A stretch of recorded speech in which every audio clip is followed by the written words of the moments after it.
മലയാള സിനിമയുടെ ഓർമ്മ പുസ്തകത്തിൽ എന്നും തിളക്കത്തോടെ നിൽക്കുന്ന ഒരു അസുലഭ സുന്ദര ചലച്ചിത്രമാണ് കിരീടം. കാലം എത്രയോ കടന്നുപോയിട്ടും കിരീടം എന്ന സിനിമ പ്രേക്ഷകനിലേക്ക് പകർന്നു നൽകിയ വേദനയും ഇഷ്ടവും ഇന്നും ഒട്ടും മാറാതെ നിലനിൽക്കുകയാണ്. പുതിയ തലമുറയിലെ പ്രേക്ഷകർ കൂടി തിയേറ്ററിന്റെ വെള്ളി വെളിച്ചത്തിൽ കണ്ടിരിക്കേണ്ട ഒരു ചിത്രമാണിതെന്ന് ഏവരും ആഗ്രഹിക്കുന്നുണ്ട്. ആ ആഗ്രഹം ഒടുവിൽ സഫലമാവുകയാണ്. കിരീടം എന്ന ക്ലാസിക് ചിത്രം 4K റീമാസ്റ്റർ പതിപ്പായി കൂടുതൽ തെളിമയോടെ, കൂടുതൽ ആഴമുള്ള ശബ്ദ അനുഭവത്തോടെ പുതുജന്മം കൈവരിക്കുകയാണ്. ഈ വരുന്ന ജൂലൈയിൽ തിയേറ്ററുകളിലേക്ക് വീണ്ടും എത്താനൊരുങ്ങുന്ന കിരീടം വെറും പുനഃപ്രദർശനം മാത്രമാവില്ല. അത് ഒരു പുതിയ ദൃശ്യ അനുഭവമായാണ് സജ്ജീകരിക്കപ്പെടുന്നത്.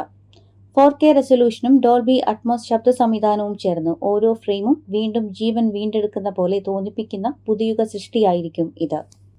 സിബി മലയിൽ സംവിധാനം ചെയ്ത് ലോഹിതദാസ് രചന നിർവഹിച്ച ഈ ചിത്രം 1989 പുറത്തിറങ്ങിയപ്പോൾ തന്നെ മലയാള സിനിമയുടെ ചരിത്രത്തിൽ ഒരു വഴിത്തിരിവായി മാറിയിരുന്നു.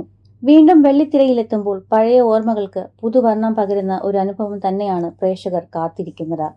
മോഹൻലാൽ അവതരിപ്പിച്ച സേതുമാധവൻ എന്ന കഥാപാത്രം മലയാള സിനിമയിൽ ഇന്നും ഏറ്റവും ഹൃദയഭേദകമായ പ്രകടനങ്ങളിൽ ഒന്നായി കണക്കാക്കപ്പെടുന്നു. ഒരു പോലീസ് ഓഫീസർ ആകാനുള്ള സ്വപ്നം കാണുന്ന യുവാവിന്റെ ജീവിതം ഒരു അപ്രതീക്ഷിത ഏറ്റുമുട്ടലിലൂടെ തകർന്നടിയുന്നത്, അതിന്റെ ദുഃഖവും ദൗർഭാഗ്യവും പ്രേക്ഷകർ ഇന്നും മറന്നിട്ടില്ല. കിരീടം എന്ന ചിത്രത്തിന്റെ ആത്മാവാണ് സേതുമാധവനും അച്ഛൻ അച്യുതൻ നായരും തമ്മിലുള്ള ബന്ധം. തിലകൻ അവതരിപ്പിച്ച ഹെഡ് കോൺസ്റ്റബിൾ അച്യുതൻ നായർ അഭിമാനവും വേദനയും ഒരുമിച്ചു ചേർന്ന ഒരു പിതാവിന്റെ പ്രതീകമായി മാറി.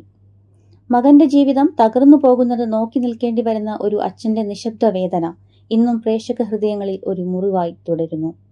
7 ആർട്സ് ഇന്റർനാഷണൽ ലിമിറ്റഡും നാഷണൽ ഫിലിം ഡെവലപ്മെന്റ് കോർപ്പറേഷനും ചേർന്നാണ് ഈ റിലീസ് ഒരുക്കുന്നത്.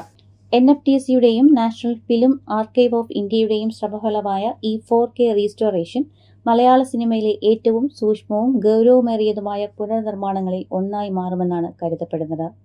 കൊച്ചിയിൽ നടന്ന ട്രെയിലർ ലോഞ്ച് ചടങ്ങിൽ മോഹൻലാൽ തന്നെ ചിത്ര സംരക്ഷണത്തിന്റെ പ്രാധാന്യം ചൂണ്ടിക്കാട്ടുകയുണ്ടായി. കാലത്തിനൊപ്പം പല ക്ലാസിക് ചിത്രങ്ങളും നശിച്ചുപോയ സാഹചര്യത്തിൽ NFTCയുടെ ആർക്കൈവ്സിൽ കിരീടം സംരക്ഷിക്കപ്പെട്ടത് ഈ പുനരവതരണത്തിനു നിർണായകമായി മാറിയിരിക്കുകയാണ്. കിരീടം ഒരു സിനിമ മാത്രമല്ല, അത് ഒരു മനുഷ്യന്റെ സ്വപ്നങ്ങൾ എങ്ങനെ തകർന്നു പോകുന്നു എന്നതിന്റെയും സമൂഹത്തിന്റെ സാഹചര്യങ്ങൾ ഒരാളെ എങ്ങനെ മാറ്റിമറിക്കുന്നു എന്നതിന്റെയും ഒക്കെ കഥയാണ്. ഇപ്പോൾ ആ കഥ വീണ്ടും വലിയ തിരശ്ശീലയിൽ എത്തുമ്പോൾ അത് പഴയ പ്രേക്ഷകർക്ക് ഒരു ഓർമ്മയാത്രയും പുതിയ തലമുറയ്ക്ക് ഒരു അനുഭവ പാഠമാവുകയും ചെയ്യും. കാലം മാറിയാലും ചില കഥകൾക്ക് കാലഹരണപ്പെടാൻ കഴിയില്ല. കിരീടം അതിന്റെ ഏറ്റവും ശക്തമായ ഉദാഹരണമാണ്.